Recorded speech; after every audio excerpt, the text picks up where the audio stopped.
IPL 2026 தொடர் முடிந்த பிறகு இந்திய ஒருநாள் அணிக்காக ப்ளூ பிரிண்டை வெளியிட உள்ளோம் என இந்திய அணி தலைமை பயிற்சியாளர் கௌதம் கம்பீர் அறிவித்துள்ளார். இந்த நிலையில் ஒருநாள் அணியில் யார் யாருக்கு இடம் என்பதை தற்போது கௌதம் கம்பீர் முடிவு செய்து வைத்திருப்பதாகவும், IPL 2026 தொடர் முடிந்த பிறகு ஜூன் 14ஆம் தேதி முதல் துவங்கும் ஆப்கானிஸ்தானுக்கு எதிரான ஒருநாள் தொடரிலிருந்தே உலகக்கோப்பை 2027 தொடருக்காக இந்திய அணியை விளையாட வைக்கவும் கம்பீர் முடிவு செய்திருப்பதாக தகவல் வெளியாகியுள்ளது.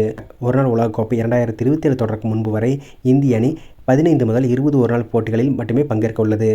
இதனால் தான் தற்போது இருந்து ஒருநாள் உலகக்கோப்பைக்கு தயாராக இந்திய அணி முடிவு செய்துள்ளது. புது கேப்டன் இந்திய ஒருநாள் அணிக்கு கேப்டனாக இருந்த சுப்மன் கில்லை நீக்கிவிட்டு மாற்றாக யசஸ்வி ஜெய்ஸ்வாலை பிளேயிங் லெவலில் சேர்க்க கௌதம் கம்பீர் முடிவு செய்திருப்பதாக கூறப்படுகிறது. அணியில் டாப் ஆர்டர்கள் இடதுகை பேட்டர்கள் இல்லை. ரோஹித்தையும் விராட் கோலியும் நீக்க முடியாது. அடுத்து ஸ்ரேயாஸ் ஐயர் இருப்பார். அடுத்து KL ராகுல் அல்லது சஞ்சு சாம்சன் இருவரில் ஒருவர் இருப்பார்கள். இப்படி டாப் 5 பேட்டர்களில் ஒரு இடதுகை பேட்டர்கள் கூட இல்லாமல் செல்ல முடியாது என்பதால் தான் கில்லை நீக்கிவிட்டு மாற்றாக யசஸ்வி ஜெய்ஸ்வாலை சேர்க்க கம்பீர் முடிவு செய்துள்ளாராம். புது கேப்டன் சுப்மன் கில்லை நீக்கி புது கேப்டனாக ஸ்ரேயாஸ் ஐயரை தேர்வு செய்ய தலைமை பயிற்சியாளர் கௌதம் கம்பீர் விரும்புவதாக கூறப்படுகிறது. BCCயும் இதற்கு பச்சை கொடி காட்டிவிட்டதால் பேட்டிங் வரிசையை கம்பீர் உறுதி செய்துவிட்டாராம். டாப் ஆர்டருக்கு பேக்கப் இல்லை. டாப் ஆர்டர் பேட்டிங் வரிசைக்கு பேக்கப் வீரர்கள் சேர்க்கவில்லை. காரணம் KL ராகுல், ரிஷப் பந்த் ஆகியோரை நீக்கிவிட்டு இந்த இடங்களுக்கு சஞ்சு சாம்சன், இசான் கிஷன் ஆகியோரை கொண்டு வரும் முடிவில் கம்பீர் இருக்கிறாராம்.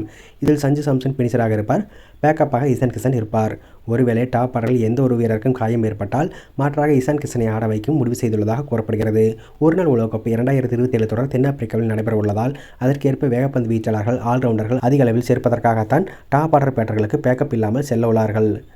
வேகப்பந்து வீச்சு ஆல்ரவுண்டர்கள் ஹர்திக் பாண்டியா, சிவம் துபே இருவரும் பிளேயிங் லெவலில் இருக்கும் வகையில் அணியை தயார் செய்யவும் கம்பீர் முயற்சி செய்து வருகிறாராம். இதனால் வேகப்பந்து வீச்சாளர்களில் ஜஸ்பிரித் பும்ரா, முகமது சிராஜ் ஆகியோர் மட்டுமே பிளேயிங் லெவலில் இடம்பெற வாய்ப்பிருப்பதாகவும் கூறப்படுகிறது.